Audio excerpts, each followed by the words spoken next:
Alright everyone, welcome to the Rugby League History channel. Hope you're all well. Tonight's video is going to be titled Parramatta Eels. Choking is in their DNA. Now, as we all know, Parramatta lost to South Sydney over the weekend in the elimination final. And there's been a lot of talk about, is Brad Arthur the right coach to take the club forward? Is Mitchell Moses the right halfback to take the club forward? There's been lots of questions asked about the performance. But to me, it's nothing new. This has been going on since 1997. And tonight I'm going to detail why choking is in Parramatta's DNA. And I'm going to go through some points and I'm going to share my opinion, whether you like it or not. So before I get into the video, I'm just going to say that if you haven't already subscribed to the channel and you're liking what I'm doing, make sure you click that subscribe button and click that notification bell so you get an email or you get notified on the new videos I do. I'm up to 265 subscribers at the moment. I'm hoping to get to 300 by the end of the month, and I need your help to get there. And thank you to everyone that supported my channel from the start and is continuing to do until this day. Now, getting back to this video, here's some facts that I want you all to know. Okay, since the NRL era, Parramatta is the only Sydney team that hasn't won the NRL Premiership yet. We've won the New South Wales Rugby League Premiership, but since it's become the NRL, even though it's the same competition and the records are all continuous, we're the only one since 1998 from Sydney that hasn't won the Premiership. In the last 4 seasons, we've made the finals 3 times, and in those 3 final series, 2 of them we went out in straight sets, and in both of those we were in front in each of those matches, and in the other one we lost to Melbourne 32-0. And then I've gone back through history and I've looked at all the games that we've played in the final since 1997. And out of those matches that I've gone back and had a look at, 11 finals matches Parramatta has lost, either being in a winning position to win the game or have been favourites to go in and win the match. So that's 11 times. I don't think any other club comes close to that in the last 20 or so, yeah. Now, a lot's been spoke about Mitchell Moses. Is he the right person to take the club forward? I don't think he is. This is his 3rd final series now, and on the 3rd occasion he's gone missing once again. I think the only time that he actually had a good game in the finals was his very first finals match against Melbourne in 2017. I thought he was quite good there. But in all the other finals matches that he's played in, he's gone missing. And especially on Saturday night, he had the chance to make the game 20-all. I know that he kicked 4 goals from the sideline previous, but he had the chance to kick the goal to make it 20-all. It was anyone's game. The finals was on the line. The game was on the line. This was his moment to stand up and say, I'm Mitchell Moses. I'm going to take Parramatta forward. I'm going to lead him to glory. I'm going to get rid of all the naysayers. I'm going to prove all the doubters wrong. And guess what he does? He kicks the ball from right in front. It hits the post. Souths get the rebound, go down the other end of the field and score. That's pretty much game over. So he's just basically proven all those naysayers right. Another thing about the Parramatta and Souths game, if you look at some of the stats, and this is one of the key ones, Mitchell Moses had 5 runs all night. Adam Reynolds had 15 runs. He had 3 times the runs that Mitchell Moses did. And okay, Adam Reynolds, he's been in finals before, but he's kind of stood up when it's counted in the past. Mitchell Moses still hasn't proven that. And I don't think that he's the right halfback to take the club forward. I'm not saying that Mitchell Moses is a bad player. I'm not saying that he's hopeless. I just think that he's not great. He's not as good as what the media and some people make him out to be. And I don't think that he's the right halfback to take us forward. Now, going on to Brad Arthur. A lot's been said about Brad Arthur. Is he the right coach to take the club forward? Now, I'm going to say that I believe that Brad Arthur is a good coach. He took over Parramatta in 2014 when the club was coming off back-to-back wooden spoons. We were a basket case, like.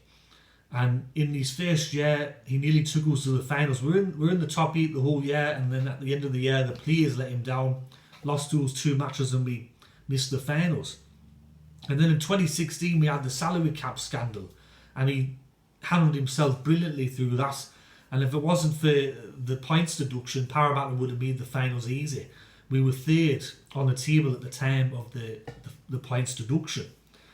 And then in the last couple of years he's taken us to the finals, but he just can't get us to a preliminary final. He can't get us to that next level. He can't get us to a premiership, I believe.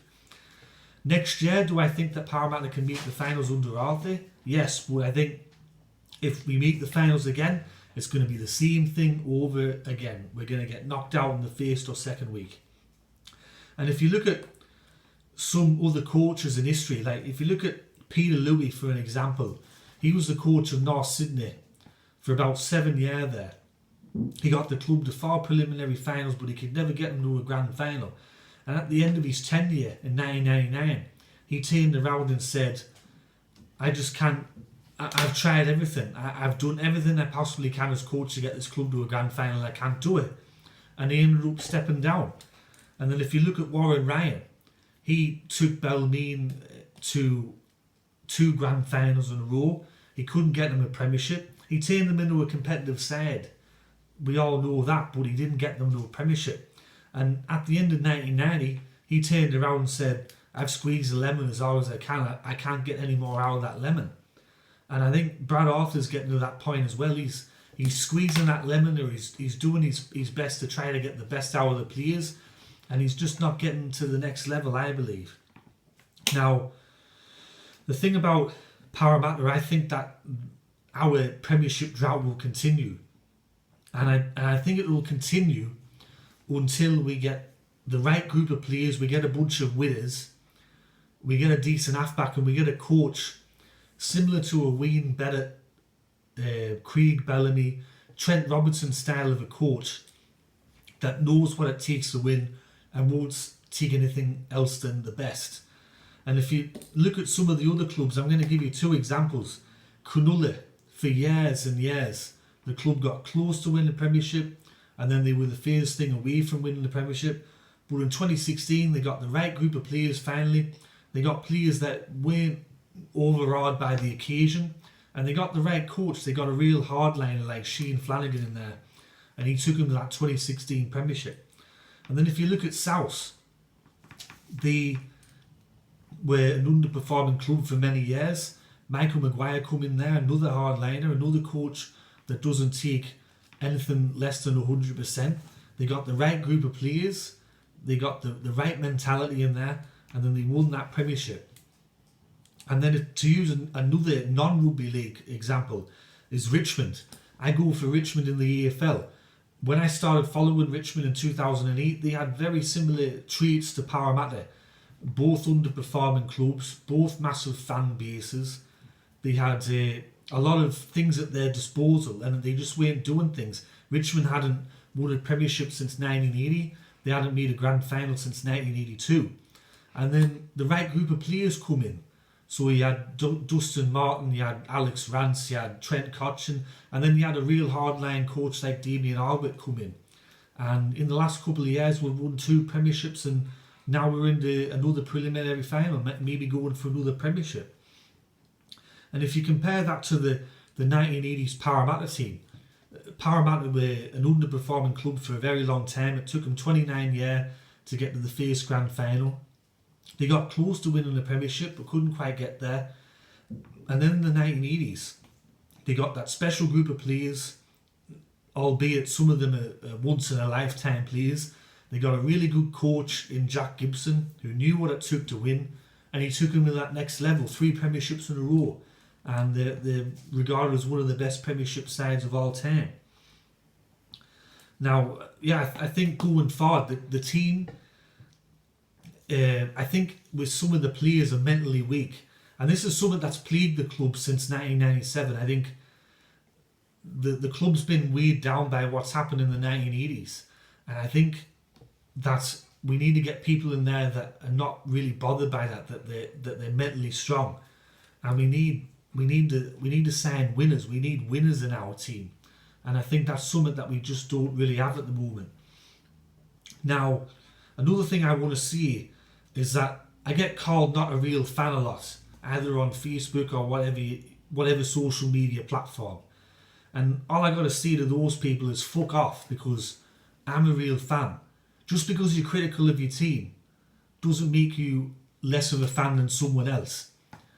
I'm here stating facts. I want Parramatta to be the best club in the NRL.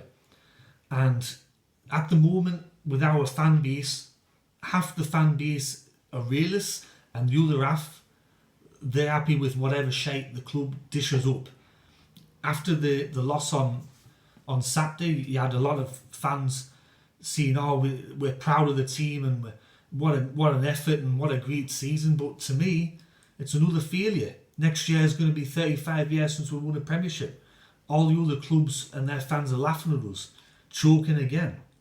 And we've got that chokers tag. It's really, really hard to get rid of. And I think as long as people keep their heads buried in the sand and all that, keep it, now it's going to change. We've got to be real about it. I've stated some facts here. It's not good reading, like. We have to be better. And just because you get some fucking arseholes online saying I'm not a real fan, I'm a fucking real fan, me. I've been through it all. Actually, to see that you're not a real fan of Parramatta, it doesn't really make any sense, because we haven't won now. So it's not, we're not like maybe Eastern Suburbs or Melbourne where we've got bandwagon fans. There's no real gain out of being a Parramatta supporter at the moment. we're not in it for fucking glory, like. And I just want to close with seeing a club like Parramatta, a club with the membership base, the junior catchment base, the stadium, the development centre at Kellyville, and just the history of the club. Some other clubs out there would die to have that. They'd fucking kill to have it. And we've got it, and we're doing now with it. And I think with all that we have behind us, and we're still underperforming, and I'm going to say it, we deserve better. We as fans deserve better. We should be up there every year competing for the premiership, and we're not. And as I said, going back to some of the stats at the thing, only Sydney team not to win the premiership since it's been under the NRL banner. 11 times choke since 1997. That choking tag's really hard to get rid of, I tell you. You ask St George fans out there how hard it is. And I don't think that anything's going to change unless what I've suggested happens here. I think things are going to continue to be the same way for Parramatta. But in conclusion, choking's part of Parramatta's DNA. When we lost against South Sydney on Saturday night, I wasn't the least bit surprised, because it's happened so many times over the years, and I've sat through it like a fucking daft cunt. So, anyways, everyone, that's me video. I hope you enjoyed it. Did you agree with me? Is Parramatta a choking club? Is choking part of the DNA? Let me know in the comment section below. If you haven't subscribed to the channel, make sure that you do. Click that subscribe button and make sure that you stay up to date with all my videos when they come out. Anyways, everyone, I'm going to get out of here, and I hope you all have a smashing Tuesday. Anyways, catch us all later. Tatty bye.